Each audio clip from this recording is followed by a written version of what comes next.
mokolo elamu epa oyo nyonso bamesana kolanda biso, quel que soit l'endroit où vous vous trouvez, bozali bino nyonso bakongole totombeli bino lisusu mokolo malamu. Malgré bapasi na biso, malgré badouleur na bashock toza yango na mitema, ekozala raison te ke bakongole bisika bozala toujours bato ya kolela ou bien bato ya matanga te. Je crois c'est le début oyo bafrançais balobaka le début de la fin la souffrance ya bakongolais, ou bien le début de la fin ya règne terroriste oyo ezali na kati ya Rwanda. Po tobanda malamu, je m'en fais d'abord remercier baoyo nyonso balandaka biso, na tozopesa merci na baoyo basungaka biso. Tokoki kozala ingrat te na baaction na bango vis-à-vis na chaîne na bino MMC Numérique TV. Bomesana kolanda biso à chaque fois tokoya na actualité ya sika. Makambo ya kopesa bino eza nango tellement ebele, matière ezali ebele, et c'est pourquoi tozali kosala effort ete lisungi na bino ezala ebele po epesa biso susu makasi mpe makoki ya kosala bino mosala malamu.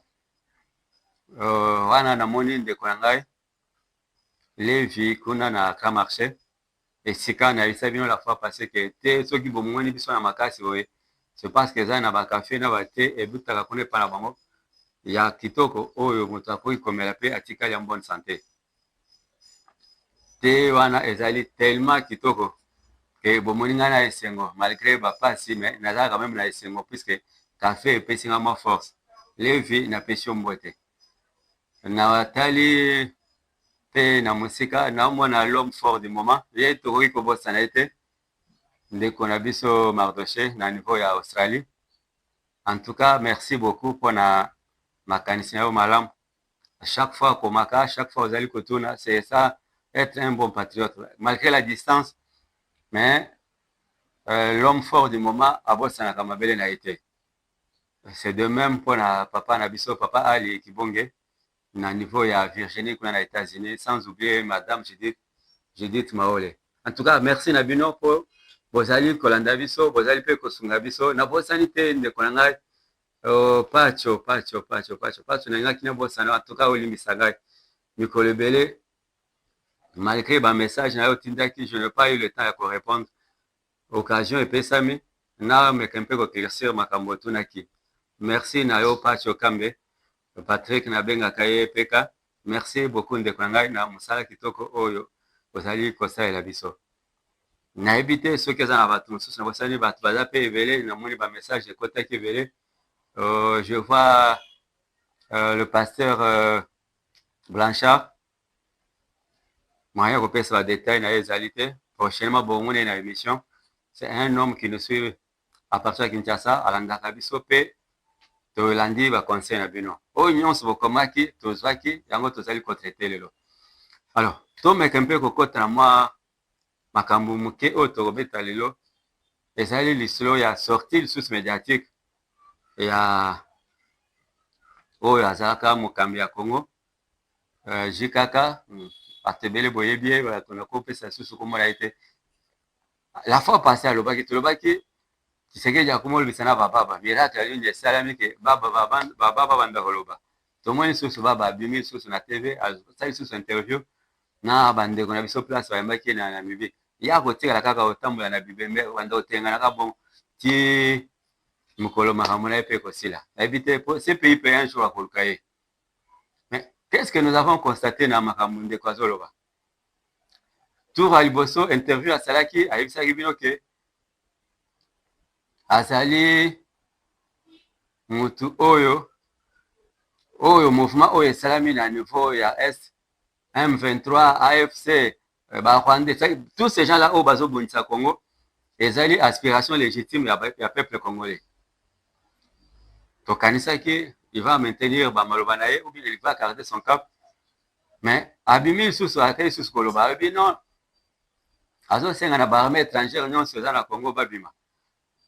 Na kotala malamu, un ancien président de la République, il fallait azalata na mabandeko oyo ya dirigeaka pendant 18 ans. Aza na remords ata moko te, aucun signe epa na ye ya mawa, aucune compassion epa na ye. azoloba c'est comme un étranger, un observateur azotala makambo na musika. Botala un peu de créer ya langage wana. Quand quelqu'un se dit non azosenga na ba armée étrangère ebima na Congo, mais ye moko il se dit congolais, un ancien président de la République, mais afandi na Namibie, et chose grave azotambola na passeport rwandais. So armée étrangère oyo azosenga oyo ye atikaki na mabele na biso, ou bien ce sont les forces oyo bayaki oyo baye kosunga Congo nde azosenga ke babima. Qu'il soit clair, azala clair na maloba na ye. Azokondane ne oyo Tshisekedi abengisi baye kosunga ba Congolais, ou bien ba force rwandaise oyo ezobo ba Congolais. Voilà un peu la confusion na mitu ya bato. Ye moko ayebi eloko azoloba. Il veut se dédouaner na quelque chose, mais aza incapable ya kociter Rwanda ko bakeno Rwanda aza na mabele ya Congo azoboma ba Congolais. Bolandaki oyo pante na bango nani Margaret nani Nanga azoloba nini ke ayoki na ba rapport bazoloba keno ya 4000 soldats rwandais na mabele ya Congo. Ye atikala ko Nanga atikala ko ba soldats rwandais wana te. Mais chef na ye mokonzi AFC Kabila nde nazolobela. Ye chef ya AFC azoloba nini ba soldats étrangers nyonso baza na Congo babima. Je vais un peu essayer d'expliciter moi flou moko eza place wana.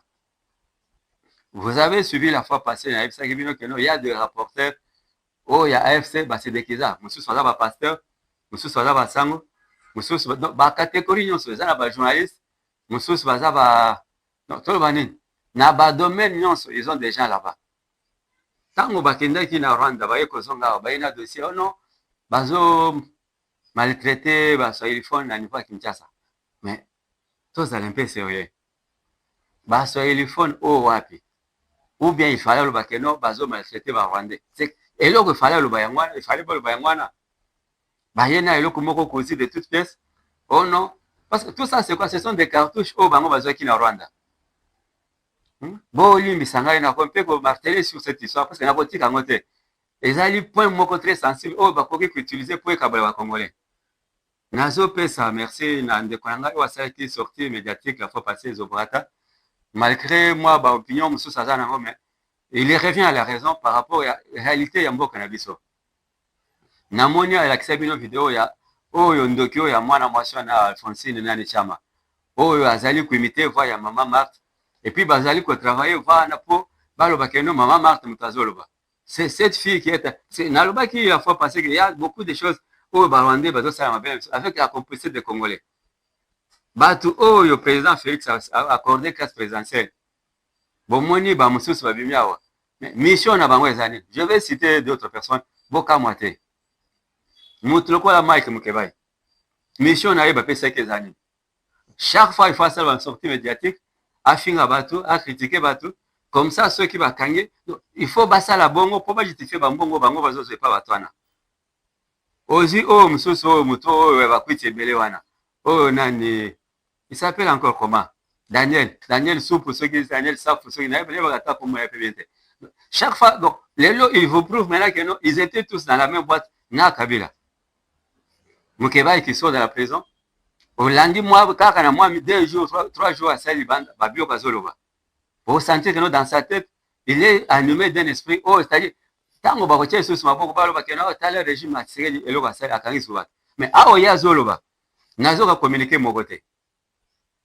C'est une co, moi, ça la communiquer zate. Bon, ah, besoin de cadrer, yete. Je vais au Kangaye, n'amon la temuta, droit de l'homme, ayako kolobelaye. Ezala yo muto ya droit de l'homme, yaka non, toye kolobela ba prisonnier d'opinion. Prisonnier d'opinion, ah, wazarate. Ce sont des récalcitrants. La plupart, ce sont des gens insolents, oh, bazo mérité, ba fan d'attaque, on a le bela. Mais au nom de la démocratie, le président a dit non, tout petit kabatumsos. Namona qui peut de Kangaye, Jean-Marc, akendaki pa nani président na biso ya SID Martin Fayol tebi masolo bango tende ile betamaki bango moko bayebi eloko ni basolo laki. Mais seulement je souhaite que non en ce moment ici il a fallu que toutes les énergies se rassemblent, donc tout le monde base autour d'une même personne, c'est-à-dire autour du chef de l'État.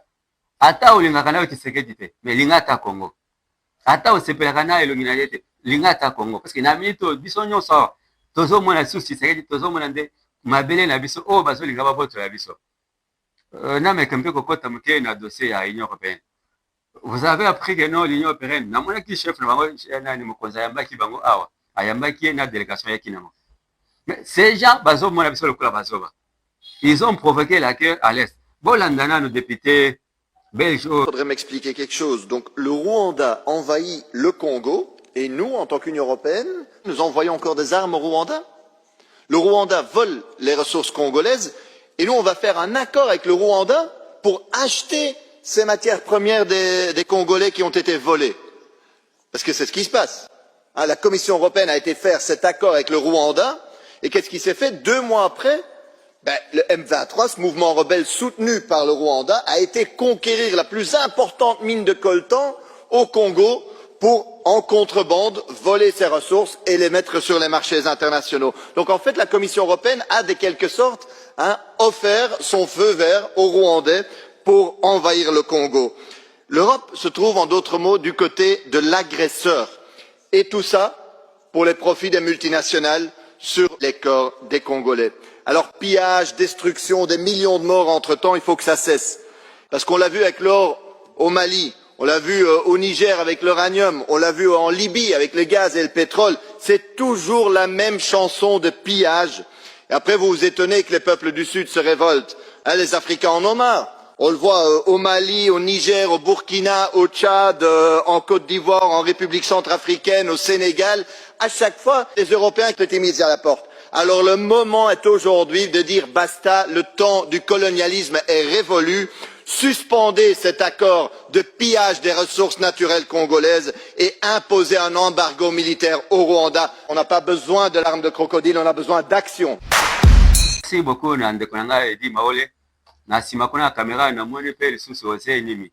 Merci pour na élément botieli biso. Bozolanda député Azol Badin. Alors c'est l'Union européenne qui a armé le Rwanda. C'est l'Union européenne qui tue les Congolais. C'est l'Union européenne. Les lots, ils se balayent pour bima non. Tozo ma aide na Congo. Mais soyez un peu sérieux. Bozu mindu ki bopesi Rwanda. Bozu mbongo ebele bopesi Rwanda. Bozu o nyonso ba même les satellites au Rwanda zotale la lelo. O yozo faire des na kota musaba soda ya nanga na batunaye. Et ça satellite à l'Union européenne et aussi la Pologne. La France est derrière ce qui se passe à l'est du pays. Ils veulent maintenant se faire des enfants. C'est comme quelqu'un qui allume le feu, on l'appelle le pyromane, et il vient jouer au pompier. C'est ce que la France fait aujourd'hui. Vous avez vu, Jean-Pierre Lacroix était ici. Aya, on a pas plaidoyer, toye pour la aide. Aide, ils parce que ils ne se sont pas déplacés d'eux-mêmes. Quelqu'un était dans sa maison, calmement, et vous avez envoyé des gens qu'on bombardait, qu'on tuait, qu'on massacrait des gens. Et je crois, tout ça, on a un élément, le élément. Botala, comment c'est Rwandais là, oh, Bayaki, Bazoé, pour remplacer les populations congolaises au Bakimi. Et je crois, le réalisateur, s'il a l'élément, il peut nous proposer. Je crois qu'il doit avoir l'élément. Acheter l'élément. Autant la frontière, il y a une petite barrière. Ndeni Bazoé na Babio, qu'on a voyé pour faire la banda pour Congolais Bakimi. Et tout ça, Nanga vous dit que non. Ayaki na Rwandais, Ayebi, Isolo Rwandais, ce sont les Congolais qui se battent contre le régime de Kinshasa. Ah, bozo tumba ba document nyonso ya o bokota ki na ba bureau kuna. Souci, vous ne voyez pas que eza système o biso boko to banda boya. Balkanisation biso tozo banga nanga zo linga mettre en place. Là, il n'y a pas de communiqué. Bazo boma ba congolais na est. Bazo violer ba maman na est. Quelque chose grave, bazo enlever même les malades dans des hôpitaux. Les proches des militaires, les blessés de guerre. Nyonso bazaki na ba hôpitaux, bazo enlever bango. Mais destination besoin qu'il y a to éviter. Là, la CNCO ne peut pas faire de communiqué. Bah, besoin ça le communiqué sur base de rumeurs, ou soi-disant les Swahiliphones sont maltraités. J'irai sur terrain rencontrer les Swahiliphones qui nous disent qu'est-ce qu'ils vivent au quotidien à on a vu la Kinshasa. Ah, tous les ans on a Kinshasa, peut-être réellement sur ce côté intérieur. En moi, malobamouké par rapport à la situation là. L'Union européenne a lobby à d'autres de la mission aide. Mais aide dans les autres côtés. Là, j'interpelle maintenant les services, l'ANER, la DGM, n'a pas de service moussous. Demiap, Bolta l'a bien ce qui se passe à la frontière. Vous savez qui est ambassadeur dans le niveau de Kenya? Ambassadeur de RDC, c'est M. John. S'il te plaît, Tozali Kobon de là. Aide à l'Union européenne, l'aide va passer par Nairobi pour écouter dans la zone. Cette aide doit bien être fouillée, bien vérifiée avant Ekota. Toboyi, vous savez, la création de l'AFC est salama na Kenya. Makambo ebele oyo tozovivre lelo esalama na Kenya. Alors, Kenya eye ekomate ke non ezala centre moko boye esika ozofabrike babiloko batinda na Congo. Non. Bafrontière nyonso, surtout l'ambassadeur ya RDC na niveau ya Kenya, olanda le dossier wana ya aide ya Union européenne. Ezala kaka biloko ya kolia. Ezala peut-être bamai. Ezala peut-être bakisi. Mais eloko mosusu ekota te. Koli mosusu ekota te. Nous savons de quoi ils sont capables. Bakoya sima ya aide, bayena minduki baketike lisusu batwana. Parce que bazana posa bazwa ville ya Uvira. Félicitations na bazali ndenge botelemi, na moni ndenge bozokende. En tout cas, vous renforcer l'île de front, batwana bakota lisusu na Uvira te. Na place ke bango bakota Uvira. Nazo senga na bino bo banda ko remonter vers Bukavu. Tozo senga na bino bo banda ko remonter vers Bukavu. Uvira eko yate. Et puis masuwa moko te ele canal nini likolo ya lac Tanganyika. Parce que souci na bango ezali ba de jouer attention à batukuna. Po baya ko zasko nzela mai po ba na Tanganyika. Et sika Kabila cheka ndeko na ye gouverneur Zoé parce que c'était déjà des histoires bien préparées. Ba pe si pouvoir na Tshisekedi de l'autre côté ba tie Zoé comme gouverneur pour parce que nzelo anezo keneti na Burundi. Frontière na biso na Burundi. Mayo zo mona wana. Alors, ce sont des points stratégiques où il faut qu'on ait des gens sérieux. Yo moto mesana ko imiter bafa ya bato. Jour ba ko chope maboko. Tout le monde est sous communiquer que nos droits de l'homme c'est lobby oh non, oh c'est quoi ça lui communiquer bazo parce que les a on a minute tango ya sale lo kana ke ba dénoncer na moni moto moko tazo le belango. Communiquer salamité. Communiquer moko et salamité pour la condamner ba acte wana. Mais ce qui m'étonne c'est quoi? Chaque fois batana basala ba communiquer natikala ko mona moto moko te azo condamner ou bien azali na compassion na bato bazo kufa na est wana. On dirait population est baza bato moko condamné à l'air so bakufa. Donc c'est comme dossier à Tshisekedi na ba population na population. Na mona ki bande ko bele ba komela nga pona makamba équipe ya sika gouvernement. Nazongisi sko mutuna ne panabino. Bozana ba numéro na biso, vous pouvez envoyer même sur WhatsApp numéro oyo bozali komonana. Boko mela biso composition na bino gouvernement parce que tolobi ezala au moins 25 personnes. Na bato o bazali yo na gouvernement. Bolingi nani atikala nani akeni. Ba nani oyo basali musala malamu oyo bakoki kotikala. Ba nani oyo bino bolingi bakeni. Sort nini oyo bino bolingi ete ezala réservé na Assemblée nationale. Etikala ou bien ba panza ngomba parce que namoni bande ko bele ba komenga babi par rapport ya oyo ngana lobaki la fois passée discours à Mokonzi boy. L'union sacrée est déjà caduque, elle tombe. C'est-à-dire que l'union sacrée, quand elle tombe, il n'y a plus de majorité, automatiquement l'Assemblée devait tomber. Mais les gens s'accrochent à Bani, non. Il y a même des gens qui devaient démissionner parce que Basungi Kongote, tous les cas à l'Assemblée nationale, Bassali, pendant cette crise, Assemblée nationale, Bassali. Parce que Elo Bongo, d'abord une institution budgétaire, et Zolia Mbongo et Bassala Kani. Loi Nino Bango va voter, peut être soldat, ou bien Mbongo oyo bafutaka soda et mata ou bien policier. Loi nini basi bafota kona. Je n'ai pas dit que tous les députés sont mauvais. Mais seulement ba oyo baza kona initiative nini bosi bozo pour la population oyo. Oyo baza na secteur privé. Oyo baza na nini secteur public. Qu'est-ce que vous avez déjà fait? Namona kaka mutu moko nde azobunda. Pour ameka ko valoriser au moins fonctionnaire à l'État. Ndeko na ngai Marcel nani Jean-Pierre Liao, ngai natanga komba Marcel ezali kombo ya papa. Paix à son âme, nani camarade na biso ba co-fondateur ya l'UDPS. Mais qu'est-ce que ces gens oyo bazali lelo na assemblée bazali ko apporter pour la population? Mbongo bazwaka, balingaka te biso te bafuta bango combien? Ba prime oyo bango bazwaka. Congolais ayeba kango te. Dans quel pays au monde yo lobi que non nazali représentant du peuple?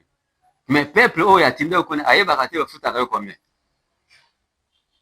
Et ça na à boire et à manger dans cette histoire. Bino moko bomisia déjà na sika na biso. Les gens souffrent. Est-ce que député le loi kondi bakata salaire na bakata monument na ye? Lokola bazo je l'ai pe côté mususu. Bakata pe bambongo na bango. Ceux qui bozaka 21 000, je ne dis pas que vous avez 20 000, ceux qui bozaka 21 000, balongoli 5 000. Botikali pe na 7, 5 wana ekoti na compte basoda. Po moto azokufa kuna na bitumba. Bozo fute $100. Bozo fute 150 000, bozo fute 200 000. mais yo moto fandi boye na kiti ozolala pongi ozoronfle na fin du mois boye osali mpe eloko moko te ya malonga bazwi mpe 20 000 $ bapesi yo oh non tofuta honorable oh seigneur yango honorable yango kaka mpo olati veste na cravate kaka mpo na veste na cravate olati nde okomi honorable mais sur terrain honorable yango asalaka eloko nini tolobaki la fois passé awa r nazobeta lisolo ya Ituri nalobaki gouverneur militaire ya Ituri mwana mboka nani Luboya Nkashama apesaki communiqué akomelaki président assemblée nationale c'est que non il y a na ba député oyo baza et se retrouve dans des groupes armés na niveau ya Ituri ti lelo enquête esalama te mais curieusement tomoni deux personnes ou bien moto moko chef ya bande Thomas Lubanga c'est de lui que je parle akei koinstalle groupe na ye armé na niveau ya Djugu merci na général Luboya mpona mosala kitoko bosali kuna namoni bodeloge barebele wana si nde nazobeta lisolo oyo nazongi na double G ya Uganda bazolanda bankuna ya Congo les criminels oyo bato bazoseme desordre na mboka ya Congo bakimi batrouve refuge na niveau ya Uganda bakei kobatama na niveau ya Uganda Thomas Lubanga na bato na ye bakei kobatama na Uganda et en ce moment ici ke biso tozobunda na bamosusu awa Thomas Lubanga akei na kobatama kuna 2 ans 3 ans après ye mpe akoya susu kobima omoni ke Uganda azosunga biso te monsieur le président. Il faut un peu revoir cette histoire avec les UPDF tozoyeba position na bango te bazokota na mbele ya Congo baye kosunga biso ou bien ils sont là pour protéger une catégorie de gens parce que souci na bango ezalaki ke no désordre ekota na Ituri po bakoka koinstalle lisusu bato wana oyo bango so babengaka ba ADF soki banani baye lisusu kosala désordre kuna po insécurité ezala bakoresure te. On a un guerrier de ce côté-là, en l'occurrence général Johnny Luboya kuna kote wana mutu amekate parce que nous avons un vrai guerrier, un vrai léopard oyo azali kosunga biso na mabele wana nameka kozonga moke na oyo nanda koloba makambo ya Union européenne bomoni attitude na mikolo bazoya ebele na Kinshasa oyo ayeboye mais je félicite quand même oyo bazwi courage ya kosuspendre aide yango epai ya Rwanda en l'occurrence l'Allemagne et le Canada mais oyo batikali c'est l'attitude de France. France, il faut à se prononcer. Le cola yende mutaza qui peut défendre aide na ba pesa na Rwanda aide. Ba pesa na Rwanda mbongo. Et ba sala boy na Royaume-Uni. Tolingi to mona geste pas na bino. Bo suspendre aide c'est bien. Mais l'Union européenne doit se prononcer clairement que makambo ya continue sous mindu qui na Rwanda des athées. C'est un état qui doit être qualifié d'un état terroriste. Il faut faire cela et ba congolais va vous apaiser. Non seulement vous devez le faire mais vous devez aussi lancer des mandats d'arrêt contre ces terroristes qui sont au Rwanda. Bon, bandana, on a Paul Kagame et Moko. Nazongi moi muke na on a la fois passée parce que va te belle batuna kinga. Pourquoi tu as qualifié ces gens de ceci, cela? Je veux m'expliquer. Quand le président de la République numéro 1 Yambo Kazol Banabino Keno, l'AFC c'est Kabila. Il a dit à 2 reprises. L'AFC c'est Kabila. Kabila Azali président a PPRD. Automatiquement le PPRD doit être qualifié de mouvement terroriste. Complaisance est à la tête. Monsieur Moutamba Constant. Complaisance est à la tête. Automatiquement, cette histoire de PPRD devait être qualifiée de mouvement terroriste. Batuna bango nyonso qualifié de terroriste. Naso monate pourquoi le VPM intérieur Jacquemin Chabani. La communication et cabinet c'est un peu flou. Quelqu'un qui devait être interpellé. Bino Bozolo Bakeno. Le VPM intérieur a eu une séance de travail avec Emmanuel Chadari. Séance de travail par rapport à quoi? Un homme qui appartient à un mouvement terroriste, besoin qu'il doit tenir une séance de travail. Et puis, besoin de nous, tu saluer, tu spécial dernier avertissement. Avertissement, il y a dit, donc, va continuer à recruter, va continuer à continuer dans la S, va continuer à Boma, mais nous avons besoin de avertissement. Mais je ne comprends pas cette histoire. Avertissement pour Assalani. A-t-il recrutement? Ou bien, va-t-il Boma? Bazo recruter, bazo continuer au moment. La plupart bateaux bazo mona ce sont les gens du PPRD. Oh baza na mouvement na FC. Baza bato PPRD. Na président bango Kabila tête. So bato bongo bazo pesa bango temps. Donc bazo organiser le sous. Ndenge Rwanda à cause Serbie on a cessé le fait, il fait une demande de cesser le fait entre temps il s'organise. Bo pesa bato na sous-tenté. Ba réunion na bango nyonso les chefs des gens de service ata OK la tenu OK participer na réunion oyo kabazolo bali na réunion na bango ils tiennent des réunions, notamment bazo ça va réunion na butu butu, parce que bazo le bani na réunion wana. Bazo ça va stratégie ndeni côté na suba tuna Braza, parce que Braza des alliés ni na bango ya kokati là pour ba rejoindre ba mouvement bango kuna. Bon, c'est un peu clairvoyant côté wana. Ne soyez pas dans la réaction, soyez dans l'action. C'est comme ça on l'a toujours dit. N'attendez pas que Batouba après vous corriger. Non, c'est le moment pour attaquer ces gens-là. Quand on dit attaquer, je n'ai pas dit d'aller tuer des gens. Mais on doit au moins arrêter certaines personnes. Oignon, ça va pas se faire une ils doivent être considérés comme des terroristes. Bozo, c'est là, ceux qui vont à Kati, à Kéné, à Komi Moutomé. Non, mais ils sont déjà mauvais. À partir d'ici, c'est déjà mauvais. Mais non, Bozo, c'est là, ceux qui vont à Kati, à Komi Kuna, bakomi kuna na blanchisserie soki place babongo la kamite makuna boyo ko ba keno azala ki awa bande ko non, soyons dans l'action pas dans la réaction boze la teke motoa qui après boyo bande ko été c'est le moment il faut maintenant agir. Je crois tokozonga avec détail na o état actualité na biso puisque toza tomona ki banani na biso mosala kitoko là je remercie commandant ya la zone militaire au esika biso tozali oyo ezotala le grand bandundu na ba province mosusu. Je vois le général Chiko mpona mosala kitoko bosali ya koéliminer ce bandit qui faisait la terreur na niveau ya lweme nani on l'appelait comment encore Cobra oyo apakola biloko ya pembe oyo chef ya bamobondo. Merci na bino na ndenge boneutraliser bato wana babastion wana nyonso il faut occuper toutes ces zones baquartier nyonso wana etikala maboko ya FARDC. Parce que c'est dans cette zone que Minduki Ebele Oyo Utaki Braza et Katsaki à partir de Banzelon aux hommes à Bamobondo. On a créé une version pour dire que non, il y a une milice. Revendication Mobondo Zakani. Pas de revendication. Mabele et pas banane. Tout ça, et Ali Kabila Motakaya qui il a créé les Mobondo pour insécurité à la place, à la zone moko de non droit. Et si Kawapi Minduki Ezali Kokota facilement, Yango Bozo mon insécurité on a fait la Kinshasa. Ba braquage non sozo Minduki on est où Minduki au bateau bazo c'est les où na lobaka na bino que non un jour to robeta liso ya colonel o azaka charger makambo na ba mobondo o ya banda ko yana ba Minduki e ozo tabraza président sunga biso na moi musala tozali ko sala bon mais kempe ko chama ordre côté wana parce que makambo ezali tellement ebila koloba mais lisungi ceux qui sont landate parfois les gens se fatiguent. Le média c'est de l'argent, le média c'est aussi des moyens. Ceux qui ont moyens de moyens peut tout ça, la communication c'est aussi des moyens. Vous voyez combien on a éjecté de moyens. Dans le niveau, il y avait infiltré au bazar, on a presse, on a biso. Tout ça, c'est de l'argent au bazar qu'on dépensait. Tout le monde pour base toujours à la une. Bazar qu'on créé, fake news. Biso, tous allez, on a combattre la biokwana. Tokotikela bakotante mokolo moko te ngai na kolala soki na moni ba biloko balukota na media je serai toujours là pour le condamner. Équipe ezo ya munene équipe ezo kola équipe ezo baksam bat bazoya ils ont besoin de travailler mais nous devons les encadrer. Je crois message est clair. Là je vois une personne qui nous a toujours soutenu maman nabiso honorable Clémence Bilonda, merci na yo, merci na cordon nabiso Claude Mboye, merci na ba oyo nyonso balanda biso pesa biso conseil. Nous prenons en compte tout ce que vous nous demandez. Oh, nous sommes au Bakanabiso, tous allez pour ça, tout pour tout qu'on satisfaire. Merci. Na ba oh baza si ma caméra, je vois aussi Nimi, namoni Edi Maole, namoni maman Nabiso Linda Mbouye, namoni maman Nabiso Élisée Condé. En tout cas, Nzambe abattre bino, tout le monde prochainement. Merci.